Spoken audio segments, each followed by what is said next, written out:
The number one question we get from Phoenix homeowners dealing with mold is, how much is this going to cost? The honest answer is, it depends. But we can give you the real framework. Mold removal costs are driven by three factors: the size of the affected area, the type of materials involved, and how far the mold has spread into structural elements like drywall, subfloor, or framing. A small surface mold issue, less than 10 square feet, limited to a non-porous surface, is the most straightforward situation and the least expensive to address. A larger remediation involving contaminated drywall, insulation, or flooring requires removal and replacement of those materials, which adds to the cost. What most homeowners don't realize is that delaying remediation almost always increases the final cost. Mold that has penetrated 2 square feet of drywall today will cover 20 square feet next month if the moisture source isn't resolved. The longer you wait, the more material needs to come out. At ALM Services, we provide honest estimates with no pressure.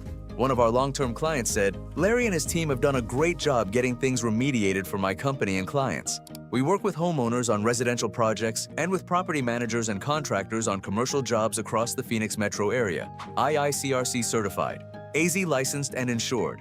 Fair, transparent pricing. Call 602-257-8000 or visit almservices.construction for your free quote.